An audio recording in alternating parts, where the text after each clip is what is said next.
evening, folks, and welcome here to this special edition as we celebrate the iconic cult classic TV sci-fi series Stargate. As we look now on the Stargate universe, as we celebrate Stargate SG-1, Stargate Atlantis, and Stargate universe. And we're delighted this evening to be joined by one of the stars of Stargate Atlantis. He played the role of Dr. Radek Zelenka, a Czech scientist, and this evening we're delighted to be joined by the one and only David Nykl. I suppose, David, Stargate, I suppose, a cult following all over the world, globally renowned, shown in probably every country around the world, in every TV station, in all sorts of languages: Spanish, German, French, Italian. So you're synonymous with the name Dr. Radek Zelenka, and dare I say, is your character named Radek Zelenka? Do you get recognized in terms of your more European and continental fans with that name rather than your name, David Nykl, at times? Hello, James. First of all, you're close, so I don't blame you for omitting or adding a few syllables when it comes to an Eastern European name. It's Zelenka, and Zelenka is a approximation of the word green in Czech. Zelení is green. So Zelenka, it's a fairly common name. I know a director in Prague actually whose name is Zelenka. So yes, I played him for about the 5 years that we were on. And in an answer to your question, do I get recognized?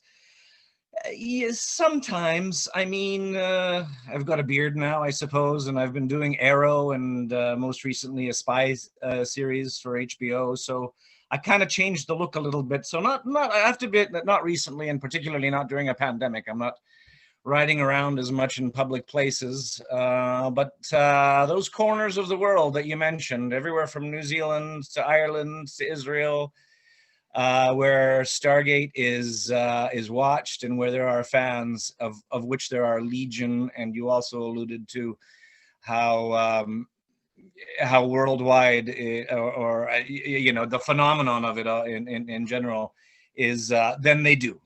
Those ones do recognize me, and that's those are our people, right? That's Stargate. I suppose, David, it is a cult classic TV series. It does stand the test of time. It's still being played to this day. Even maybe from your time, Stargate Atlantis, it's nearly a decade now, dare I say. From when you were shooting it. So still very pronounced, still very reruns being shown the whole time as well. Still also it's gathering a new following that probably weren't even born, I'd say, or probably in diapers 4 or 5. Yes. I get told all the time that we grew up, with my dad watching Stargate, and that it was something that we did as a family. It was a good sort of storytelling franchise, right? There was lots of it's a family show. In the good sense that it's not crazy off the rails, and yet it's fun enough for everyone, adults as well. So it really hit the right sort of the demographic for that. And as you said, there's kids now today that are coming up that are seeing it for the first time, right? And it's 15 years old, 15 since we started filming, 10 since we went off the air, 12 since we went off the air. And I suppose, David, in terms of Stargate, what synonymous for it is how much the script writing and how much was loaded into each show. Each show normally felt like you were watching a mini sort of movie every sort of episode, where the story would start out, the sort of thought, and then you begin to see it unwind and unfold. Sort of three sequence with a movie, the beginning, the middle, and the sort of the end. And I suppose Stargate was renowned for that each episode probably could stand on its own 2 feet, in terms of it did in some episodes obviously ran into next episodes of sequels, but every episode was unique and different. They all could stand on their own. They weren't depending really on the success of the last episode. Yes, Yes, indeed. And you mentioned it as like like a film. The I don't know what it cost to produce. I mean, in 2006 money or 2005 money, what it would have cost to produce each of the episodes. But they had a very robust, I would say, VFX, visual effects budget. So the illusion of space, of course, or the storytelling about space was done really well and state of the art for the time. We had some really great. We won some awards too, I think, for the effects and the design. And then when we were filming, you know, us as characters and on the set was the drama and or the, you know, the stories, as you said, that we had. One of the things I think that Stargate Atlantis had, which I think is very unique or to its brand, is the sense of humor. We had fun with it. You know, everybody knows that you're watching a story and you're watching sci-fi, so why not have some fun with it? And I think that's the kind of key to that franchise, that it uses humor and then it uses strong characters. It's character based, and the stories, you know, are sci-fi. I don't want to say, you know, universal, but they're the stories of sci-fi are known to people. So what you do with it? Yeah. Hello, Rover. Hello, Rover.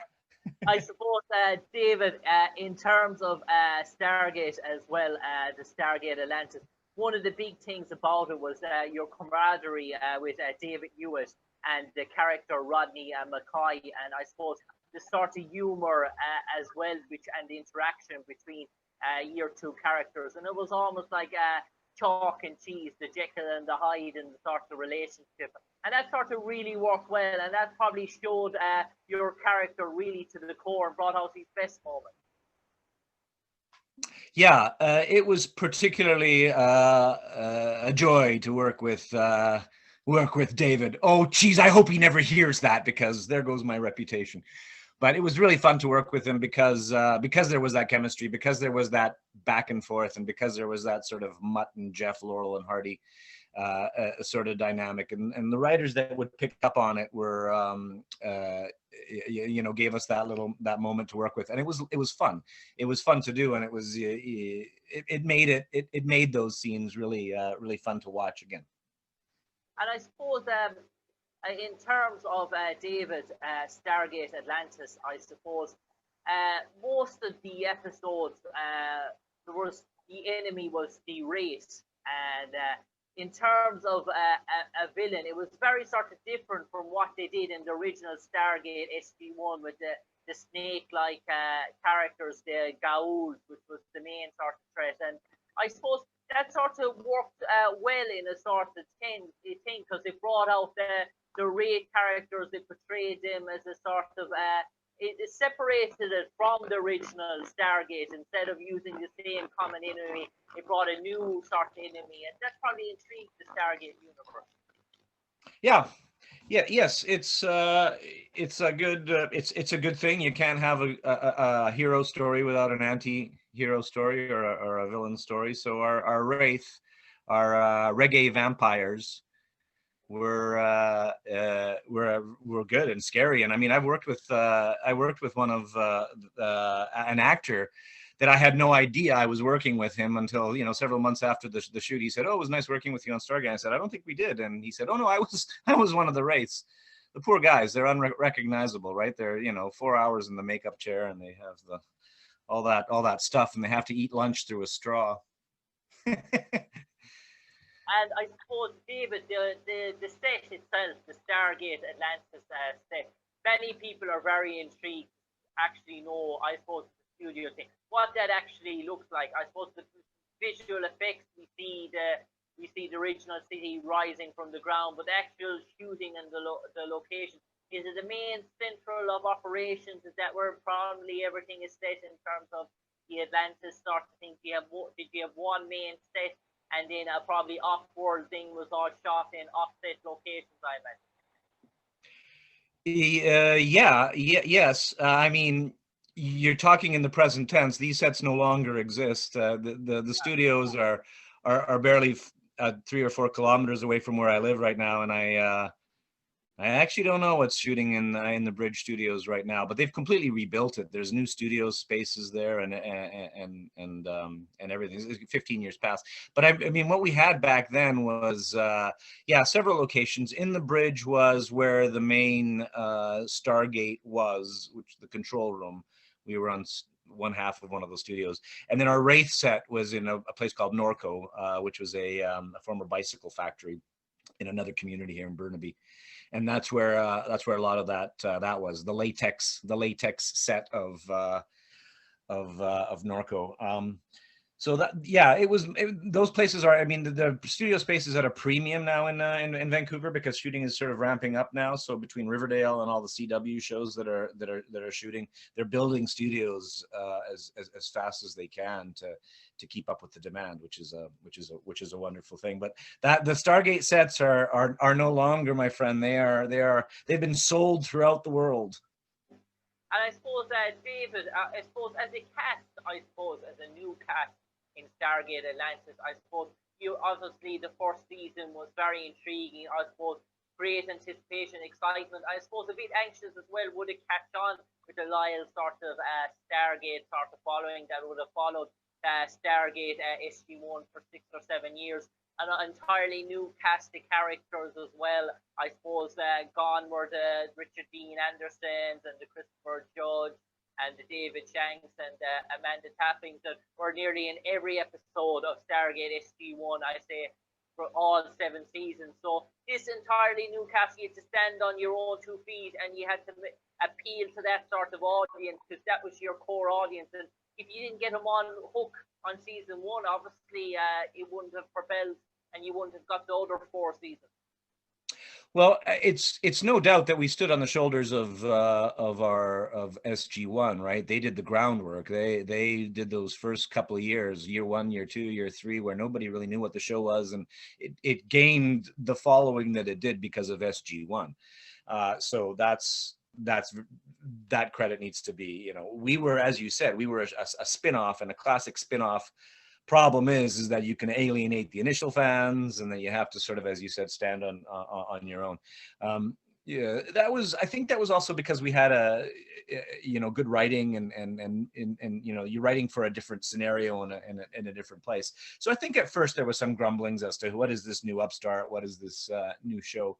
But I think by the time sort of first season got going, it showed that and for the first couple of years we ran concurrently along with SG-1, but it was there. I mean, I didn't have too many scenes with Jason back then, Jason Momoa, but the funnest part was the cast. We had a lot of fun, and when we got a chance to work together, it was that was what I enjoyed the most about it. I mean, specific episodes now are getting pretty fuzzy. I mean, I remember it was hot in the summer and cold in the winter. That's kind of a little too general, though. But the specific episodes, I remember Adrift was a fun one. We shot that with Joe in these spacesuits and dangling from wires, and the tech and the education for me as an actor back then was phenomenal. I mean, there was great directors to work with. There was and learning, the process, the very technical process. I mean, I'd been a stage actor and a theater actor, so learning the technical process and how to sort of adapt your style to the format that was great. I still to this day use what I've learned there. So it's all very fun.